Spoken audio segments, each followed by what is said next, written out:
Okay. Hi, everyone. Welcome to our second series of the informative Zoom webinars that we're doing with Rudman Winchell. My name is Kate Hills, and I am the sales director at Dirigo Pines.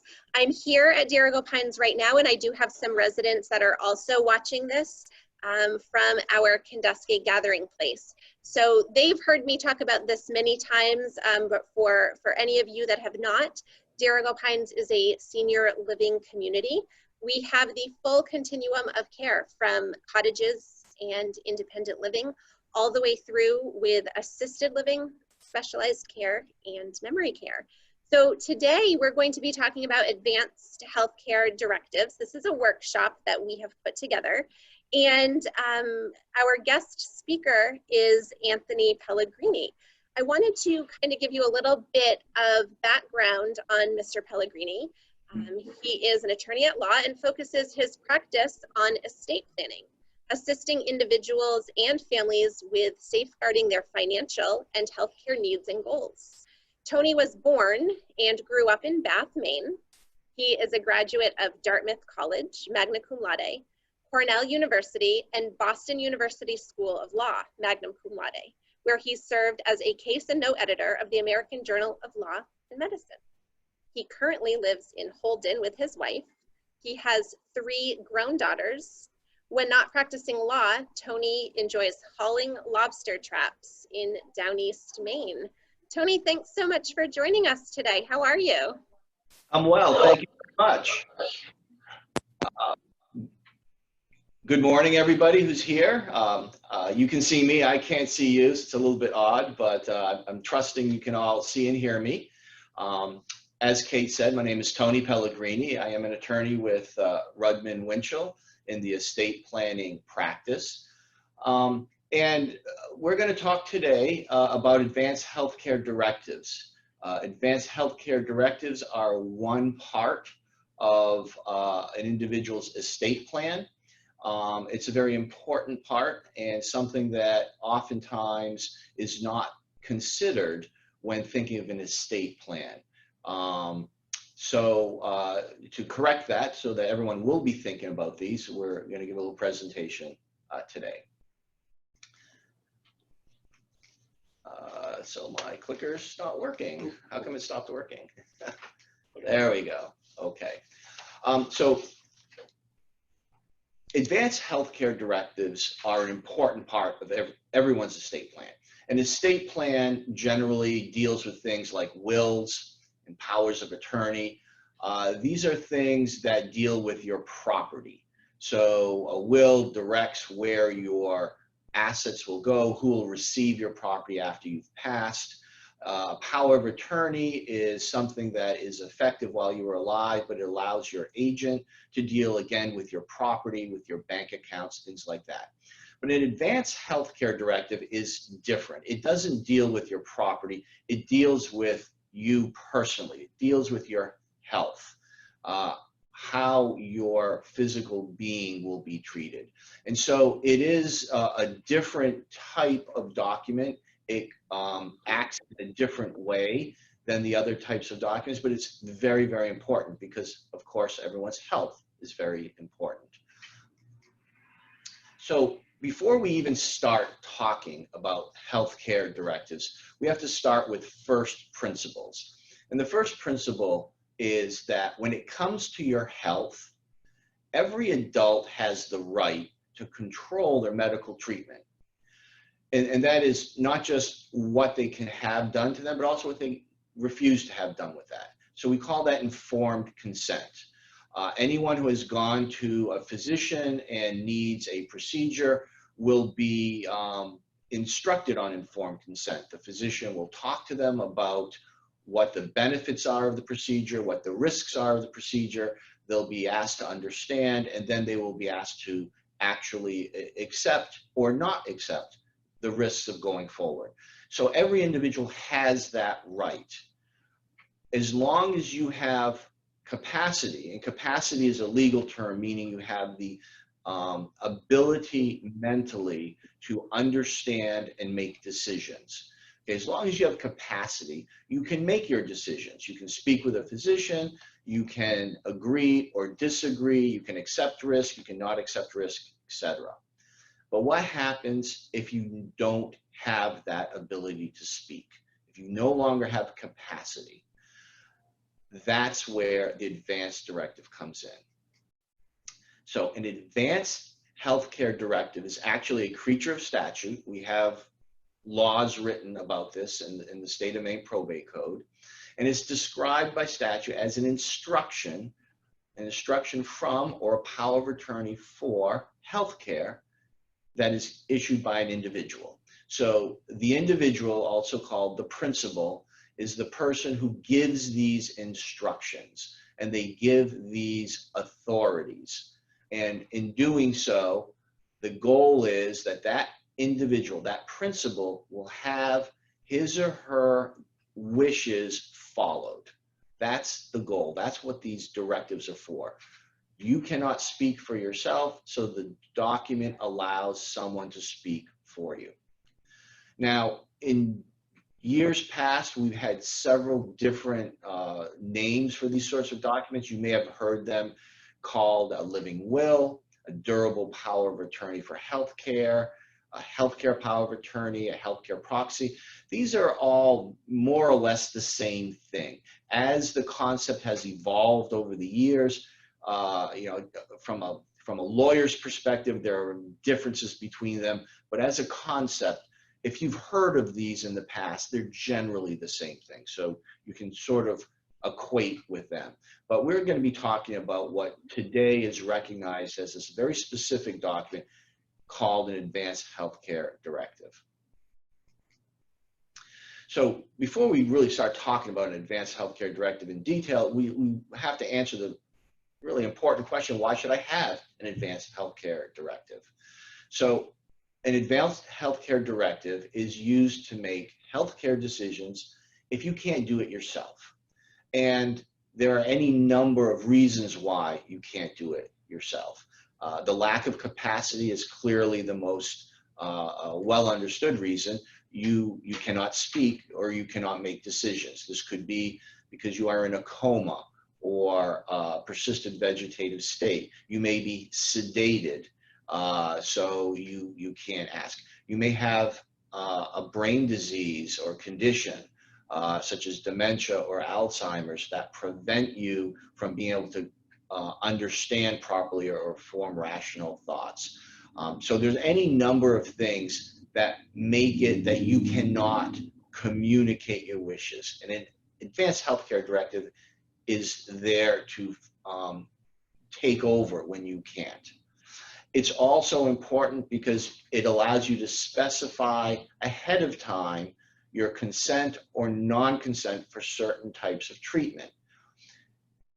When we discussed first principles, we said you are allowed to accept or deny any kind of treatment. If you go to the doctor and the doctor says, we think that you need this very experimental treatment, you can say, I don't want that treatment. I don't have to have it. An advanced healthcare directive allows you in advance to identify things that you definitely want to have and definitely don't want to have. If you have that in writing, if your wishes are in a document, then it's far more likely that your wishes will be carried out, even if you can't talk to your doctors. And when I say more likely, it's because things don't always happen exactly as we plan. Emergencies happen, documents may be misplaced, people may misremember. So when you have the heightened emotions of a medical emergency, things can be misplaced or misunderstood. Having your wishes written down in a logical way in a document that can be observed helps to eliminate mistakes that could be made. So in a sense, an advanced healthcare directive is your voice. It speaks for you when you cannot speak for yourself. So the basics, what goes into a healthcare directive? So the most important thing of concerning a healthcare directive is that you get to name your agent and any backup agents. The agent is the person who is speaking for you. In addition to naming your agents, you can also decide when your directive becomes effective. And this is actually not an automatic thing. Most people think of advanced healthcare directives as being only when you cannot speak. But there are some times when it's valuable to allow an advanced healthcare directive to become effective earlier than that. And we'll get into that a little bit further in our discussion today. But an advanced healthcare directive gives you that flexibility. Without an advanced healthcare directive, you lose the timing ability of when it becomes effective. So you provide in writing your end-of-life instructions. You can also provide other healthcare instructions, and these are instructions that don't necessarily relate to the end of your life, but they do relate to other very important matters going on in your life, and you want those instructions to be carried forward as well. It also gives you an opportunity to provide after death instructions, and this is to deal with, for example, funerals, ceremonies, burial, things like that. So these are this is the basic information that makes up a healthcare directive, and we're going to go through each of these in turn. So starting with the agent, as I said, this is the most important thing you do when you execute an advanced healthcare directive, and that is to choose your agent. So your agent is the person who's going to make the healthcare directives for you, healthcare decisions for you. And it is a person. It's not, you don't name a corporate entity or something like that. You need to name a person. This person, this agent, has the ability to talk with your doctors, to look at your medical records, make decisions about what tests or procedures or other treatments you could have or not have. These are all the things that you would do for yourself if you were capable of making these decisions. Basically, the agent steps into your shoes. The important considerations when choosing your agent are, will that person make decisions that are in line with my wishes? You don't want an agent who is going to do something contrary to what you want them to do. Another consideration is the person comfortable speaking up on your behalf? You may have the most trustworthy, reliable person, but if they are extremely introverted and don't like confrontation or controversy, they may not be a good advocate for you, because an agent has to advocate for you. Just saying your wishes does not necessarily automatically get them done. You may get a little bit of pushback, and so your agent has to have the fortitude to be able to resist that pushback and make sure your wishes are honored, because that is the goal. Finally, is the person good at making decisions and changing circumstances? Pressure. You never are going to be able to list every single possibility in your healthcare directive. There are too many. You're going to list generalities, you're going to list your values, the direction you want to go in, but there will always be circumstances that are slightly off what you've written down. And then the person has to make decisions. Can that person make decisions, or do they fall apart? So these are the considerations that are very important. It's very easy when you're picking just to say, well, I'm going to pick my spouse, and that's the end of it. And that may be exactly the right person to pick, but it may be not the right person to pick, because you do want to make sure that that person is going to do the right job and is capable of doing the right job. So who could you pick? Obviously, it's someone you trust. It has to be someone you trust. You can't pick an agent and then worry they're not going to do what I want. That is, they have a legal obligation to do what you want, and you have to be comfortable that they will do what you want. And actually, I'm going to diverge a little bit from from this to talk about the standard of care that the agent gives. And this is important because it's not necessarily intuitive. The standard of care that the agent gives is not what is in your best interest.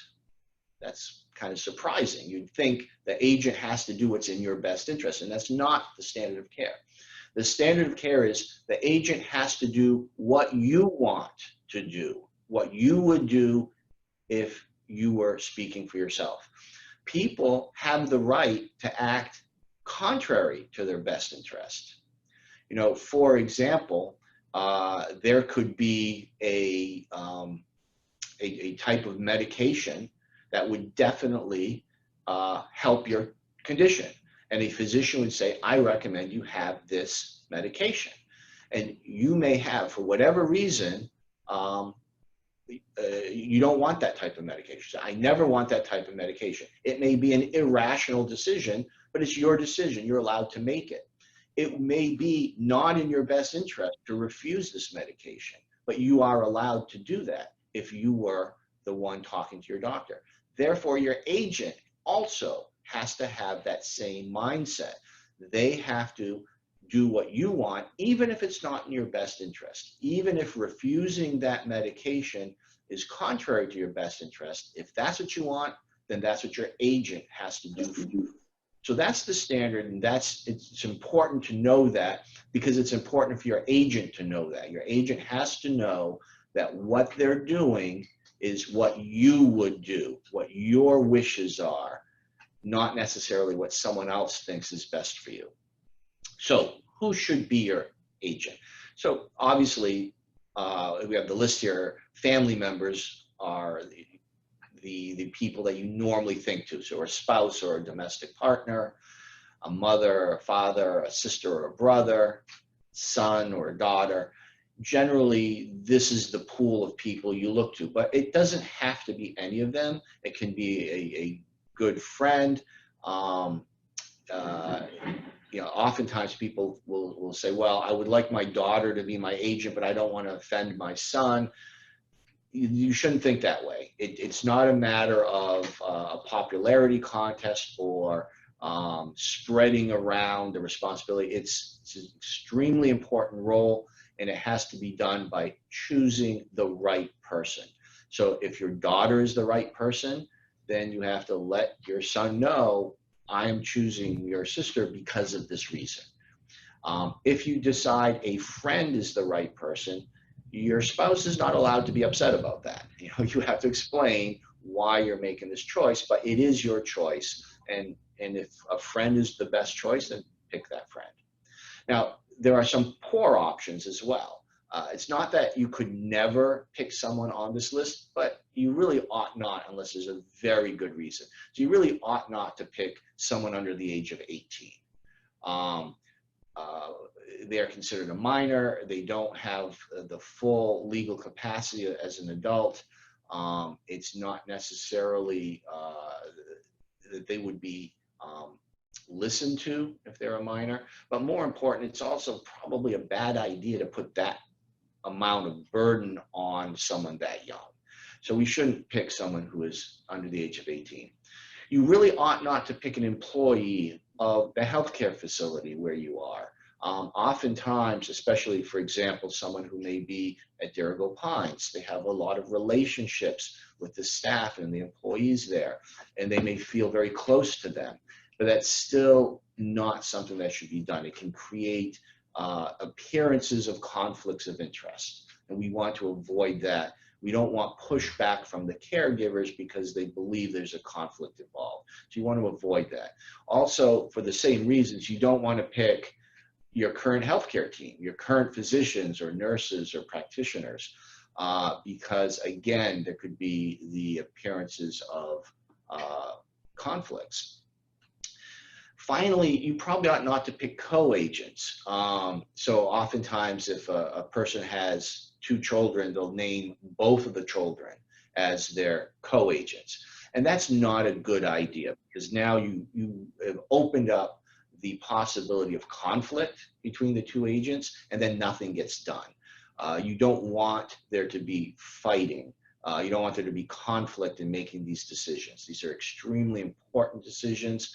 They have to be made as clearly and as unambiguously as possible, and having differences popping up among the people who are authorized to make that, is a recipe for disaster. So we really don't like to see agents. We do, however, recommend backup agents. So if you have two children, you could name one as the agent, the other as the backup agent. Now the backup agent does not have a role as long as the primary agent is available and willing and able to be your agent. But sometimes that doesn't work out. The initial agent may be ill or may have died. In that case, you wouldn't have an agent. So having a backup is very important. The initial agent may initially be willing to be your agent, but finds that he or she is unsuited for the role. They may be overwhelmed by the decision making, the emotions surrounding dealing with the health care of another person may be too much. So they may not be a good agent, and they may say, I can't do this, I want to resign. And an agent can always resign from being an agent. There may be family members who are confrontational and make the agent's life very difficult. And the agent says, I'm not going to deal with this. There's too much stress. I want out. And they're allowed to quit. There may be logistical issues. Your agent may have been your son, and a year after you signed the document, your son moved to California, and now it's very difficult for him to just be present and be in the same time zone for phone calls and getting paperwork signed and things like that. So a physical difference could create problems for your agent. If you have picked backup agent, and it doesn't even have to be one, it could be two or even more backups, then it allows the flexibility without having to go and redo all your documents. There will always be someone there for you when you need it. So that's why we recommend having an agent, a backup agent. So what are the specific authorities that your agent has for you? Well, they can determine which doctors you will see. If there is a need for a specialist, they can approve that or disapprove it. They can ask for a second opinion. So the relationship with the doctors, it can be controlled just as you personally could control them if you had capacity. They can decide which diagnostic tests and procedures to pursue and which ones not to pursue. If a physician says, I really think you ought to have an MRI, and they said, we don't want an MRI, and why? Well, because the principal has always said she never wanted an MRI.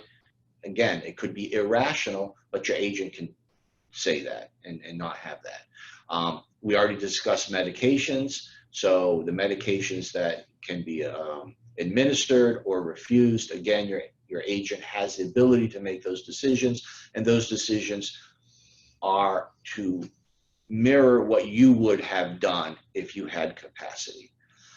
Same goes for surgical procedures. If you are incapacitated, you're under heavy sedation, you're in a hospital bed, and then you roll out of bed and land on the floor and break your hip, you can't decide whether you want that hip replaced or not. Your agent can decide, should that be done, should that not be done. And again, that would be consistent with your wishes because you will have made that decision in advance and discussed it with your agent. And the last thing, which is very important, is access to your private medical information under the HIPAA privacy laws. Ordinarily, your treating, your medical treatment team, your doctors, your nurses, your assistants, etc., cannot disclose your private medical information to other people, but they can disclose it to your agent. The agent has express authority to receive that. And that's very important, because without that authority and not being able to see medical records and that sort of thing, it's very difficult to make decisions. If you had capacity, you could ask for those records and review them yourself. Therefore, your agent also has that ability. So when you're thinking of your agent, you also have to think of what sorts of questions your agent should be asking on your behalf. And so it's important for you to talk about these questions with your agent. So whenever you're talking about a treatment or a medication, what are the side effects? Do you care about certain side effects? If you do, your agent needs to care about them. So the agent can talk to your physician about that. What are your odds of recovering? Will you recover from these procedures? If it's very slim odds, would you personally have said, yes, I want this procedure, even though there's a very small chance of recovery? If the answer is yes, then your agent also has to answer yes. If your answer was no, with those slim odds, I really don't want that heroic procedure to be done, then your agent also has to say no. My principal does not want that done. So these are the questions that you and your agent should consider. Would this improve your quality of life? Very important question. You may be able to prolong your life, but the quality of life may be very poor. You personally may feel that that is unacceptable. Therefore, your agent has to know this and has to ask those same questions. You may say, I don't care. I believe any life is valuable. So even if it's poor quality, I want it prolonged. Under those circumstances, your agent, again, has to know that and has to act accordingly. So these are the sorts of discussions you want with your agent, so that your agent knows how to ask these questions and get the right answers. And of course, all of this is under the umbrella of, would you want this? If you were acting on your own, would you do it this way? And that is the standard that the agent has to follow. So now I'm going to digress a little bit and talk about, what if you don't have an advanced healthcare directive? What if you never got around to signing this document? Well, not all is lost. The legislature has realized that people can be in a circumstance where they have no competency, no capacity, but somebody has to make the decisions. So there are a couple of different ways that this can be done. And one is called surrogate decision-making, and the other is guardianship. Surrogate decision-making is when and there's a list, and I listed it here on this slide. These are the people that the state has decided in this order can make decisions for you. That's a spouse or a partner, an adult child, a parent, an adult sibling, an adult grandchild, an adult niece or nephew, an adult aunt or uncle, or another adult relative. So the list gets further and further. Your relatives who can make that gets further and further away from you. But any one of those can be named as a surrogate. Alternative to getting a relative named as a surrogate, you can have a guardianship. Now, a guardianship is a formal process. You have to go to court, and it can be contested. The guardian must use substituted judgment. So it's very similar to an agent, but it's a very convoluted, difficult process to get your guardian appointed. And it's probably not in anyone's interest, if you can avoid it, to leave it to the courts. Much better to take care of it on your own. Now, what is the disadvantage of relying on either a surrogate or a guardian as opposed to doing the advanced healthcare directive yourself?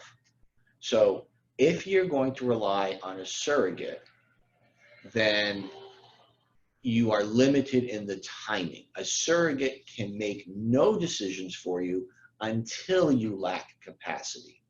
So I discussed this very briefly, and I will discuss this in more detail coming up. But An advanced healthcare directive allows you more flexibility. You can decide that even if you don't lack capacity, you want an agent to help you. That is not available to you if you're a surrogate. If you're a surrogate, only if there's a lack of capacity. So when the surrogate makes decisions for you, those decisions are only effective if you are in a terminal condition. So you're at the end of your life, it's been determined you have 6 months or fewer to live, or you're in a persistent vegetative state. If you are in a non-terminal condition, but otherwise may benefit from a surrogate, the surrogate cannot help you. For example, if you have advanced Alzheimer's disease, you may not be at the last 6 months of your life. You may live for a considerable amount of time beyond that, but because you are no longer considered terminal, a surrogate cannot make decisions to withhold or withdraw life-sustaining treatment. A surrogate can always approve, but they can't withdraw if it's recommended. In other cases, for example, again, the example I gave of the person falling out of bed and breaking their hip, in that case, surgery cannot be denied if you're a surrogate, if you're not terminal, if you're not at the end of life care. So there are limitations on what a surrogate can do. Beyond what a surrogate can do, who is the surrogate? You don't get to choose. I showed you the list of all those people. They're going to just go down the list, and your spouse might be the first one on the list. Maybe your spouse is not the right person for you. Maybe it's your niece. Your niece is quite a ways down the list. You don't have that opportunity to choose. If you didn't prepare an advanced healthcare directive, then you don't get to choose who your surrogate will be. Also, by definition, there's no written instructions. If you have written instructions, they're going to be in your advanced healthcare direction. Without written instructions, there is going to be potentially mistakes made. Information may not be available to the surrogate. The surrogate may misremember what your instructions were. The surrogate may never have discussed your wishes in any detail. So this makes it very difficult if you're relying on a surrogate. If you have an agent, which you've named in your healthcare directive, then all these disadvantages go away. So you can choose your agent to have authority to act on your behalf before you lose capacity. Now, this is a very important authority, and a lot of people say, well, why would I ever want an agent to act on my behalf if I can make my own decisions? Well, you may not be up to it.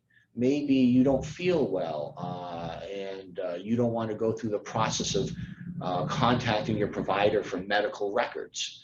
But if you don't have an agent, you're the only one who can do this. If you have an agent who's designated and the agency is effective immediately, then that agent can go to your provider and say, please get me the records. So there are things like that, the timing. More important, the agent can decide to withhold or withdraw life-sustaining treatment even if you don't have a terminal condition, if that's your wish. If you have decided, I don't want heroic care if I am in advanced stages of Alzheimer's, then your agent can deny that care consistent with your wishes, even if you're not terminal. That is something that's not available to a surrogate. It is available to your agent. The same goes for surgeries or other treatments.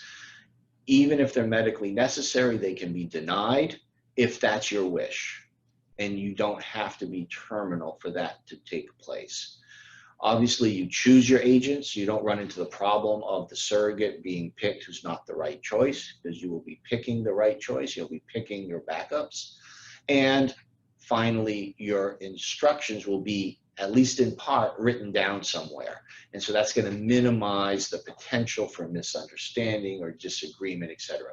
So these are the advantages of having your agent designated in an advanced healthcare directive over just relying on the state to name a surrogate or a guardian for you. So we've been talking about this briefly about when an advanced healthcare directive takes effect.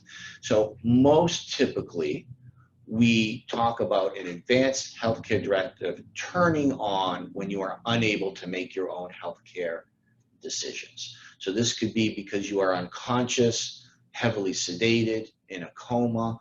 The typical scenario that we think about is you're in a car accident.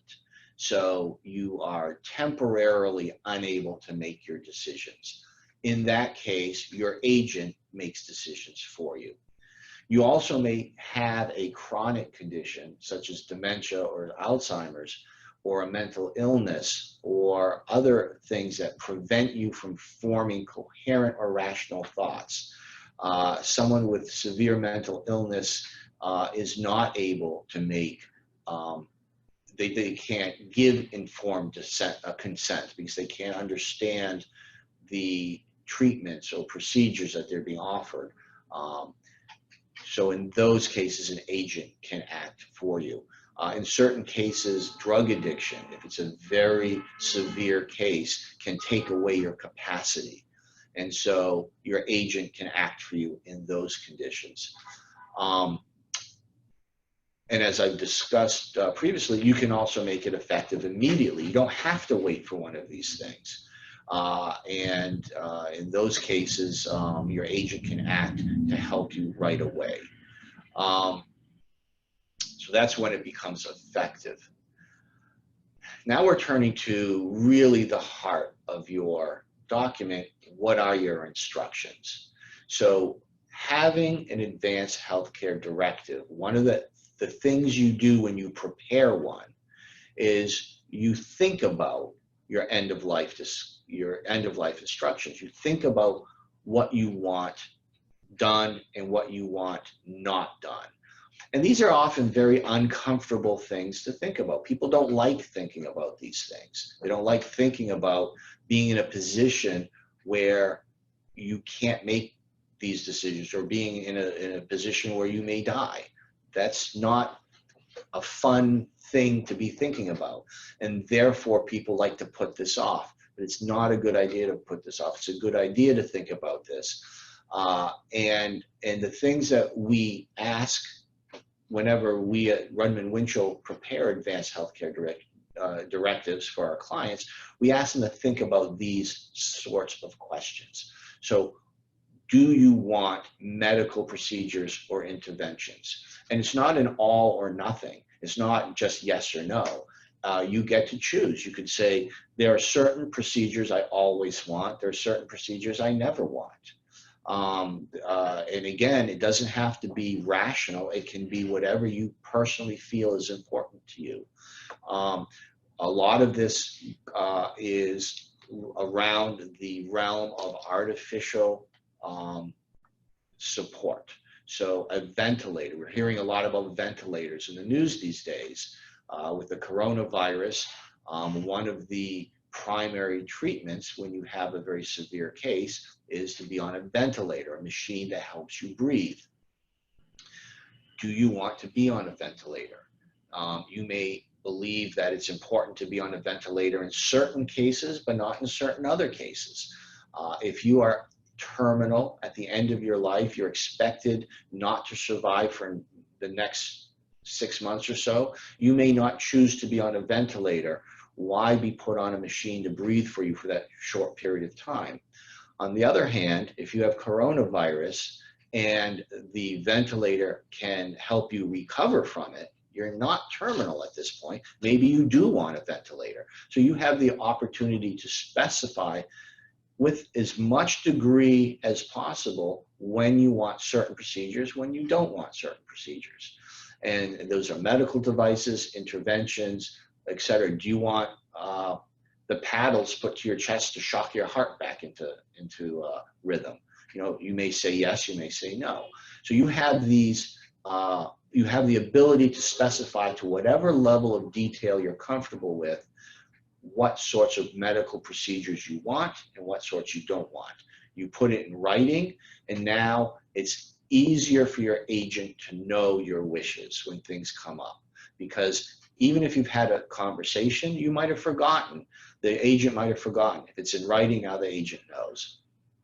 This also goes with artificial nutrition and hydration. What we're usually talking about here is a feeding tube or a nasogastric tube. Some people say that is a violation of my personal bodily integrity. I don't want those tubes in me. No tubes. Other people say, I want to be fed. I don't want to starve to death. And so if that means putting a tube in me, put a tube in me. So again, it's your decision. And it's not what is in your best interest. It's what is in your personal interest. What do you want? Do I want the tube? Do I not want the tube? We even have the ability to talk about where maybe we're not talking artificial, but we're talking, again, we pick on the Alzheimer's patient, but an Alzheimer's patient who doesn't need a feeding tube, but needs to be fed. A caregiver has to feed that patient. You can give instructions on how you want to be fed, what sorts of food you want to be fed. Some people have a great aversion to pureed food. They don't want pureed food. They want food with texture. And you can put in your instruction, I do not want to be fed pureed food. Maybe you hate beets. You can put in your instruction, don't feed me beets. Because if you were able to make your own decisions, you would tell them, I'm not eating those beets, and they would have to listen to you. So you want your agent to have that same ability. Pain relief. Pain relief is very important to many people. Pain relief, however, is a double-edged sword. While it can take away your pain, it can also interfere with your overall health. Morphine is an excellent agent for taking away pain, but it can also depress your breathing. If you have enough morphine to take away your pain, it could actually cause you to die.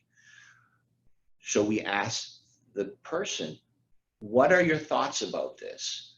Do you want enough pain relief to take away your pain, even if it hastens your death?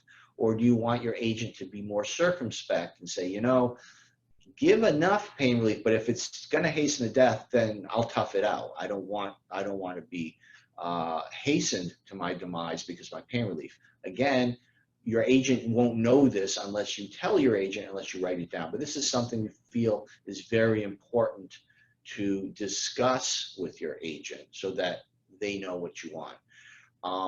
Do you want your religious faith to be considered? There are various faiths that have various tenets that may require certain things or not allow certain things. If it's important for you that your healthcare follow your religious faith, then it's important that your agent knows this, and important that you put it in your document so that others who are reviewing this know that this is your decision. In addition to end-of-life instructions, there are other care instructions you might want to put in. So even if you're not at the end of your life, you may be in a situation where you cannot make your decisions, but there are certain decisions you may want. For example, there are certain medical conditions that you do not want to live with. We call these the fate worse than death decisions. For some people, it may be becoming quadriplegic. If you're, again, that car accident, if your agent knows that you do not want to live as a quadriplegic, then your agent can make decisions for you consistent with that wish. And those decisions may be preventing certain care that will save your life, but you would be rendered a quadriplegic. Now, that's not terminal, that's not end-of-life care, because if the physicians take these steps, you won't die, but you will live as a quadriplegic. If your wish is not to, your agent can withhold those. So that's just one example. So there are other types of procedures that may be non-end of life, but still extremely important to you. And your advanced healthcare directive is an opportunity for you to write those instructions down. You also have the ability to put down instructions for your general overall care while in a healthcare facility. So for example, you may request that you get lots of fresh air, that you be brought outdoors whenever possible, that the windows be left open whenever possible, even though you may be in a sedated state, but you like that, you want that to happen. You may want your favorite pet to be brought in, even if you're not able to interact with the pet. Just knowing that the pet is there is important to you. You may like classical music played. You may like punk rock music played. You know, these are examples of instructions you may want. An instruction this is a curious one, an instruction I'd never heard of before, and a client once asked me about this. I found it curious, and then when I mentioned it to another client, everyone seems to love this instruction, so I mention it all the time now. A lot of people don't like to have their bed sheets tucked in really tight around their legs, around their feet and legs. They feel very constrained. If you are in a hospital, you're incapacitated, you can't tell the nurse, don't tuck that tight around my legs. But if that's important to you, you can have your agent give this instruction. You give this instruction to your agent, so your agent can make it known, don't tuck the sheets tight around my legs. Now, for some people, that may sound silly, but it's surprising how many people find this to be extremely important. So things like that, the type of, I want fresh flowers in my room. I don't want fresh flowers in my room. Anything like that you can put into your other care instructions. And then we talk about the after death instructions.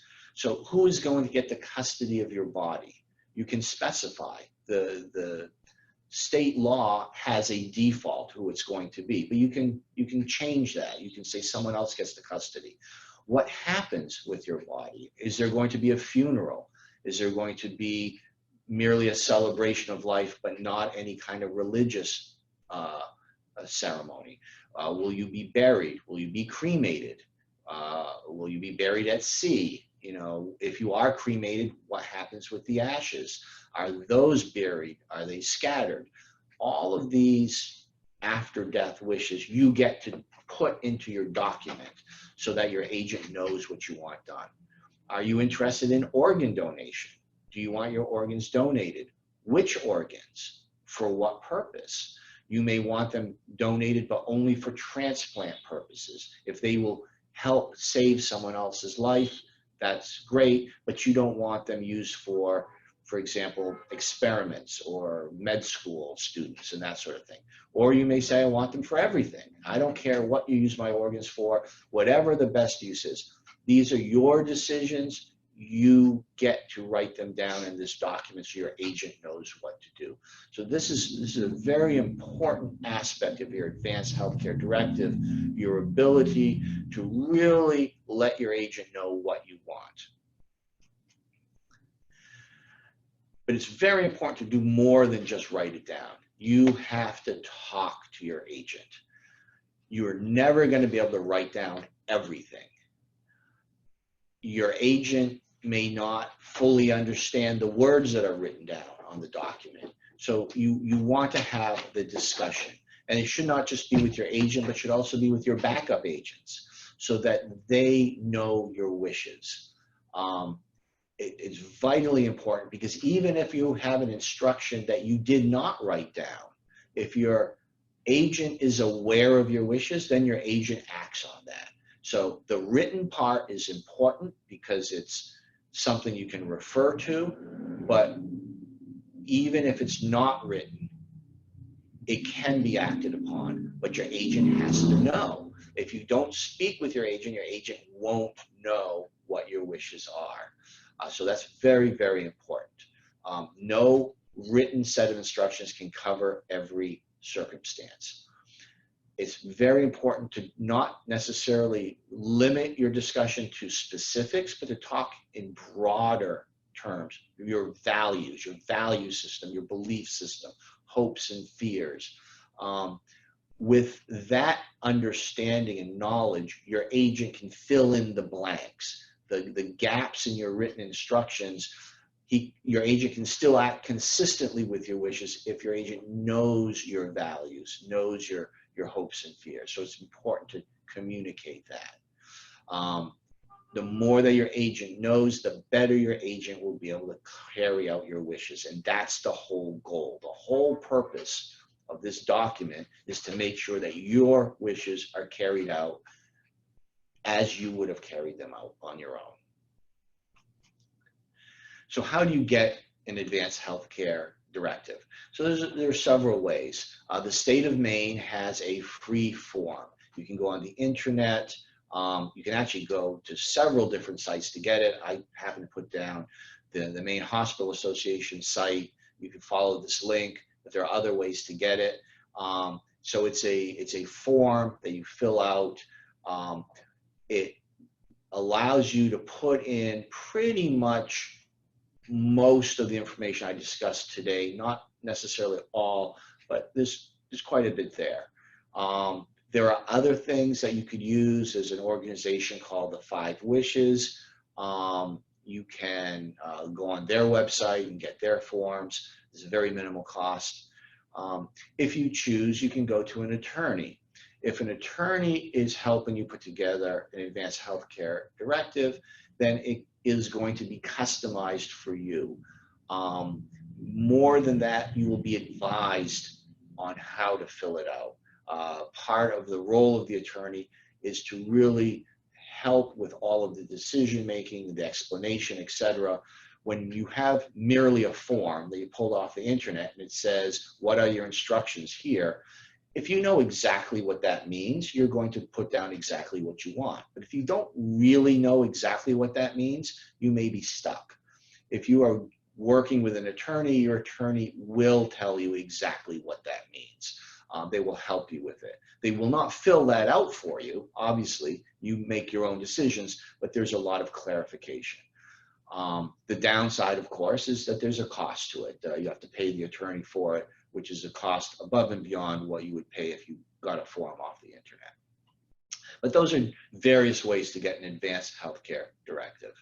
Advanced healthcare directives must be signed and witnessed. They do not need to be notarized, but it's a very good idea to notarize them if at all possible.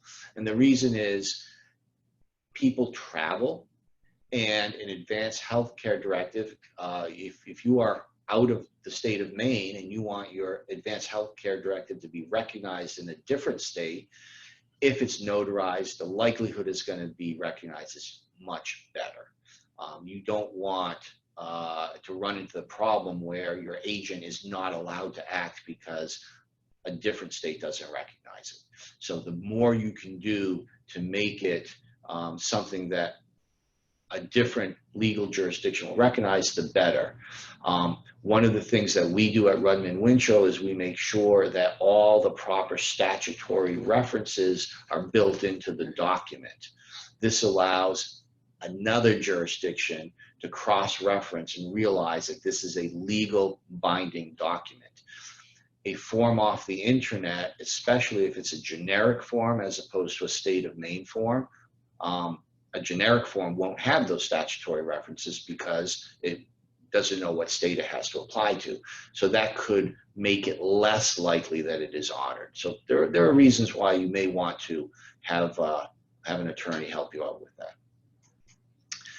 Now, we've been talking about advanced healthcare directives. There are other things that are out there that you may have heard about. And so the 2 most common things are DNRs and POLSTs. DNR is a do not resuscitate order. A POLST is physician orders for life-sustaining treatment. And so I'm often asked when I have clients come in, is my advanced healthcare directive a DNR? Is it a POLST? And the answer is no. They are different documents. They do different things. And I'm going to just very briefly talk about these. I'm not spending terrible amount of time on them, but a little bit. So a DNR is for emergency use only. It tells an emergency responder that you do not want to be administered CPR if your heart stops or you stop breathing. So it's a very limited type of instruction. DNR is something that you don't plan in advance in a theoretical context. It's a very specific context. You're going to be in the hospital, and if your heart stops, you stop breathing, you don't want them to run a code on you. Okay, so you get a DNR by discussing this with your physician. You don't write in DNR instructions in your advanced healthcare directive. Now, the state of Maine form, if you pull it down, has an additional form attached at the end, which is a DNR form, and you can use that, but it still has to be presented to your physician and signed off by your physician. So it's a slightly different thing. Your agent does not make your DNR decision for you. Actually, I take that back. That's a mistake. Your agent can make a DNR decision for you, but cannot make a decision unilaterally. It has to be made with the physician. Okay, so one of the powers you give your agent is to be able to work out a DNR. Why do you need that? Well, if the DNR order isn't in your hospital chart and you're in the hospital and in the middle of the night your heart stops, all the monitors start going off, the alarms go off. The people who happen to be in the building at that particular moment may not be your personal physician or the people you discuss this with. If you don't have a DNR order in writing right there in your chart, they're not going to know what your wishes are. So that's where the DNR comes in. But it is very, very limited. It's only if your heart stops or you stop breathing, and it's to prevent the efforts that are taken to restart your heart. A pulse is similar to a DNR in that it must be done in conjunction with your physician, but it is a more robust type of instruction. It is talking about an entire treatment plan. So you're looking at this for a very specific condition. Your advanced healthcare directive is a general document. When you execute your advanced healthcare directive, you often don't know what kind of healthcare decisions will need to be made. Are we talking about care after a car accident? Are we talking about care after contracting cancer? We're talking about care if you've succumbed to Alzheimer's disease. You don't really know. So it's a general document. A pulse is a very specific document. So your physician is treating you for cancer, for example, and you outline what that treatment will be, what you want to have done, what you don't want to have done. So it's like an advanced healthcare directive in that you are in advance giving instruction, but it's a very focused, narrow set of instructions for a narrow set of treatment, and it has to be done in conjunction with your physician. So that makes it, again, different than advanced healthcare directive. So both DNRs and PULSE can complement your advanced healthcare directive. They don't replace your advanced healthcare directive because they're much narrower in scope. But at the same token, an advanced healthcare directive does not necessarily replace these two documents because these two documents are much more focused and may be better oriented to your specific care at that time. So they kind of work in cooperative with each other. So you can have all three, and oftentimes people do have all three. So your advanced healthcare directive gives your agent the powers to act on your behalf. It provides instructions in a general sense, talks about organ donation, funeral, burial, that sort of thing. The DNR, very focused. Will you be resuscitated if your heart stops? Pulsed, again, very focused, talking about a course of action. It may include a DNR as part of the pulse, and it's done in conjunction with your physician. When you've made an advanced healthcare directive, it's a very good idea to provide copies to various others. Your agent, of course, should have a copy. Family members should have a copy. Your personal physician should have a copy. Hospitals where you reasonably expect to receive care should have copies. So if you live, for example, in Bangor, you probably want to have a copy on file at both Eastern Maine Medical Center and St. Joseph's Hospital. If you vacation, if you're a snowbird, you vacation in Sarasota, Florida, you probably want the local hospital in Sarasota, Florida to also have a copy. An advanced healthcare directive is a document that's fully legal, even in its form as a copy. You don't need to bring the original to anyone. So that's why you should make multiple copies and make sure lots of people have them. I can't stress enough, you want to discuss your end of life instructions with your agent. Just putting them down to paper is not enough. You really want to have the one-on-one conversations. And then you should also remember that once you create an advanced healthcare directive, it's not set in stone. You want to come back and review it. And we have what we call the 5 Ds. It's a mnemonic. It may be helpful for you to remember. I can't ever remember them, so take it for what it's worth. But so the first one is decade. If you've done an advanced healthcare directive, but you haven't done it for quite a few years, when we say 10 as a rule of thumb, you probably ought to return to it. At the very least, read what you've already written and see if it still makes sense. If it does, you're fine. But things change over time, and especially, for example, today, a lot of people are nervous that their advanced healthcare directives won't do what they want if they get coronavirus. So a lot of people may have said, I don't want a ventilator, but now it comes to coronavirus, they go, well, I do want it for that. If you haven't revisited your advanced healthcare director in that time period, you wouldn't know that that is in there. It doesn't mean you necessarily have to rewrite it, but you could, or you should, at the very least, talk to your agent and say, well, look here in paragraph 2, it says I don't want a ventilator, but if it's coronavirus, I do want a ventilator, and make sure your agent knows that. So at the very least, you want to be able to do that.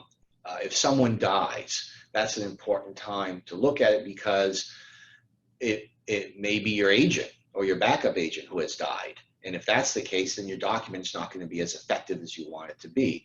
But also, if someone close to you dies, the circumstances of their death could make a very big impression on you. And seeing what they went through at their end of life may change your thoughts of what you want to have happen to you at your end of life.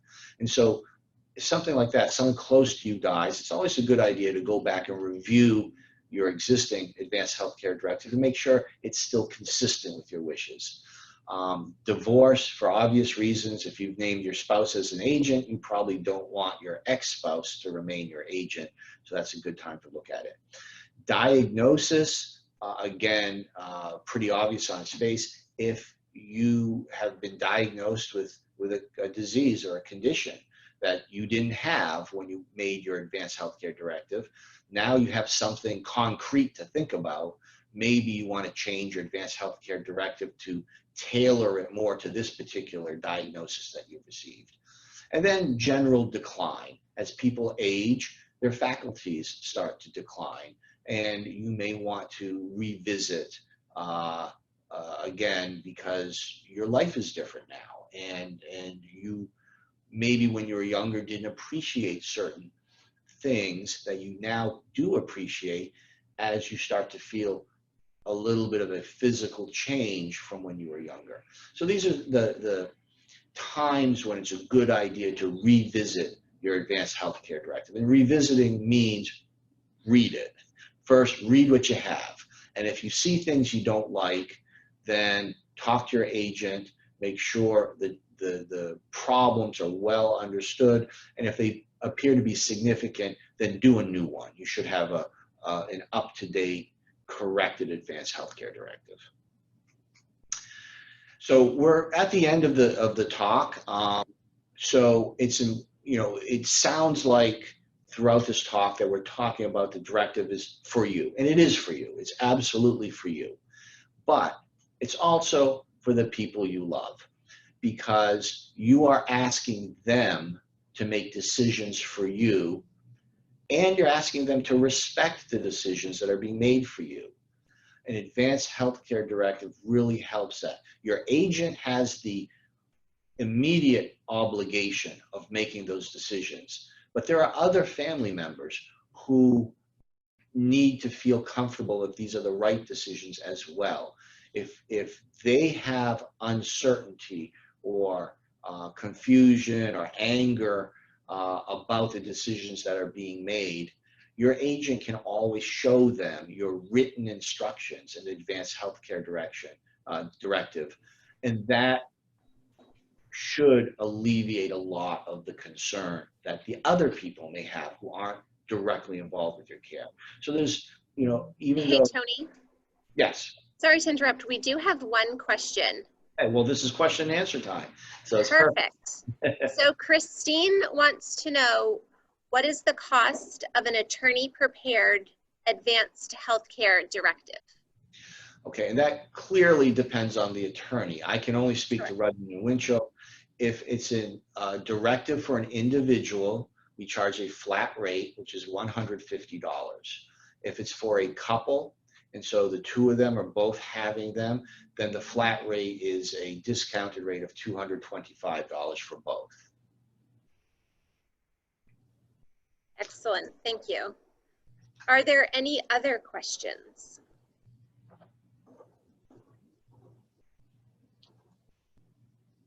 I don't think so. She said that's very reasonable. Thank you, Tony. Okay, well, so if there are no other questions, then we can conclude. I don't know whether the slides are made available to the people there. Did you make copies for them? Yes. So, okay. So obviously refer to the slides if you want, if you don't remember something, you want to go back and look. There are a couple websites that were in there that would be useful. So that's good to have. You can always just call Rudman and Winchell, ask for me personally, or ask for an estate planning attorney. It doesn't have to be me. We have a whole department here that can handle it. Call a different law firm. If you already have a relationship with a law firm or a lawyer, you can call them. But it is important that if you do have questions, that you get answers to them, because this is a very important document. Pretty much everyone is going to need healthcare at some point in their lives. Not everyone is going to be able to make those healthcare decisions personally. And you can never know in advance if you're going to be one of those people or not. So being prepared in advance so that there are agents available and instructions available will make everyone's life better, yours primarily and your loved ones. So that's the real takeaway from this. So thank you very much. I appreciate your time, and have a good rest of the day. Tony, thank you so much. You are a wealth of knowledge. We appreciate you. Welcome. Enjoy your day, everyone. Thank you. Thanks.